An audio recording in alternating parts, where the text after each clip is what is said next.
లేవియకాండ గ్రంథం Hebrew Bible మరియు క్రైస్తవ పాత నిబంధనలలో మూడవ గ్రంథం ఇశ్రాయేలీయులకు పవిత్రత, పూజా విధానాలు మరియు నైతిక జీవితం గురించి మార్గదర్శకత్వం అందిస్తుంది. ఈ గ్రంథం మొత్తం 27 అధ్యాయాలతో కూడి ఉంది. ప్రతి అధ్యాయంలో వివిధ విధానాలు, నియమాలు మరియు ఆచారాల గురించి వివరించబడింది. పారంపరికంగా లేవియకాండ గ్రంథం మొజెస్ రచించినట్లు భావిస్తారు. కాని కొన్ని పండితులు ఈ గ్రంథం పూజారులచే లేదా సంప్రదాయకంగా కాలక్రమేణా సేకరించబడిందని సూచిస్తున్నారు. రచనా కాలం. లేవియకాండ రచనా కాలం గురించి పండితుల మధ్య వివాదం ఉంది. కొంతమంది ఈ గ్రంథం మోషే కాలంలో సుమారు 1200–1000 క్రీస్తు పూర్వం రచించబడిందని నమ్ముతారు. లేవియకాండ గ్రంథం లేవిటికస్ గురించి తెలుగులో వివరణ. లేవియకాండ గ్రంథం వివరాలు. 27 అధ్యాయాలు, 859 వచనములు, 11,950 హిబ్రూలో పదాలు. ఇంగ్లీష్లో కింగ్ జేమ్స్ వర్షన్ KJV ప్రకారం సుమారు 24,541 పదాలు. రచయిత మోషే. అసలు హెబ్రూ గ్రంథంలో లేవియకాండలో సుమారు 11,950 పదాలు ఉన్నాయి. తెలుగులో 21 పేజీలు. చదివితే 2 నుండి 3 గంటలు సమయం పడుతుంది. వింటే 10 నిమిషాలలోపు కొంత అర్థమవుతుంది. లేవియకాండ గ్రంథం అధ్యాయవారీ వివరణ. ఈ గ్రంథమును 6 భాగములుగా విభజించవచ్చును.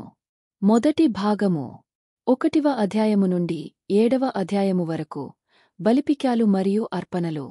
1వ అధ్యాయము నుండి 5వ అధ్యాయము వరకు 5 ప్రధాన అర్పణల వివరణ. దహన అర్పణ, పాపాల పరిహారంగా పూర్తిగా అగ్నిలో కాల్చే అర్పణ. గోధుమ అర్పణ, పట్టుదలగా అర్పించే గోధుమ పిండి లేదా పిండి ఉత్పత్తులు. శాంతి అర్పణ, దేవునితో శాంతిని వ్యక్తపరచే అర్పణ. పాప అర్పణ, అజ్ఞాత పాపాల పరిహారంగా అర్పించే అర్పణ. దోష అర్పణ, ప్రత్యేక తప్పుల పరిహారంగా అర్పించే అర్పణ. 6వ అధ్యాయము నుండి 7వ అధ్యాయము వరకు అర్పణల నిర్వహణ, వాటి పూజా విధానాలు మరియు వాటి పవిత్రత గురించి సూచనలు. 2వ భాగము 8వ అధ్యాయము నుండి 10వ అధ్యాయము వరకు పూజారుల పరిశుద్ధత. 8వ అధ్యాయంలో ఆహరోన్ మరియు అతని కుమారులను ప్రధాన పూజారులుగా నియమించడం, పవిత్ర వస్త్రాలు ధరించడం మరియు అర్పణల నిర్వహణ. 9వ అధ్యాయంలో ఆహరోన్ మొదటిసారి అర్పణలు నిర్వహించడం మరియు దేవుని మహిమ ప్రజలకు కనిపిస్తుంది. 10వ అధ్యాయంలో ఆహరోన్ కుమారులు నాదాబు మరియు అబీహు అనధికారిక అర్పణలు చేయడం మరియు దేవుని అగ్ని ద్వారా శిక్ష పొందడం. 3వ భాగము 11వ అధ్యాయము నుండి 15వ అధ్యాయము వరకు పరిశుద్ధత మరియు అపరిశుద్ధత నియమాలు. 11వ అధ్యాయంలో శుభ్ర మరియు అశుభ్ర జంతువుల గురించి ఆహార నియమాలు. 12వ అధ్యాయంలో ప్రసవం తర్వాత మహిళల పరిశుద్ధత నియమాలు. 13 మరియు 14వ అధ్యాయాలలో చర్మ వ్యాధులు మరియు పచ్చికల గురించి నియమాలు మరియు వాటి పరిశుద్ధత విధానాలు.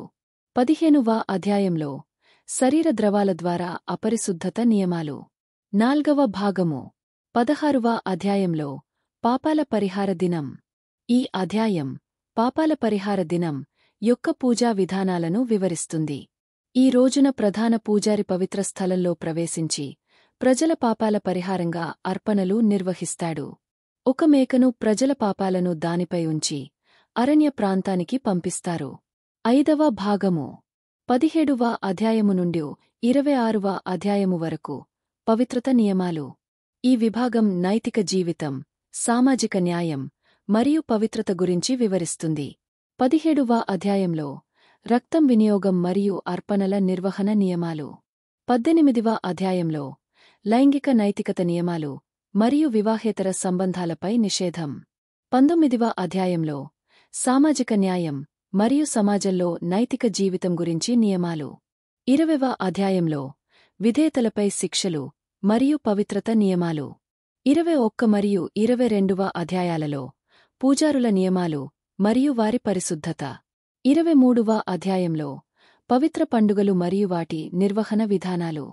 24వ అధ్యాయంలో పవిత్ర దీపాల నిర్వహణ మరియు పండుగల నియమాలు. 25వ అధ్యాయంలో సబతిక సంవత్సరం మరియు యోబిలి సంవత్సరం నియమాలు 26వ అధ్యాయంలో ఆజ్ఞాపాలనకు బదులుగా ఆశీర్వాదాలు మరియు శాపాలు 6వ భాగం 27వ అధ్యాయంలో నడవడికలు మరియు పన్నులు ఈ అధ్యాయం వ్యక్తులు జంతువులు మరియు ఆస్తుల అంకితములు మరియు వాటి తిరిగి కొనుగోలు విధానాలను వివరిస్తుంది. లేవియకాండ గ్రంథం ఇశ్రాయేలీయులకు పవిత్రత, నైతిక జీవితం మరియు దేవునితో సంబంధం గురించి మార్గదర్శకత్వం అందిస్తుంది. ఈ గ్రంథం నేటికీ అనేక మతాల్లో పవిత్ర గ్రంథంగా పరిగణించబడుతుంది.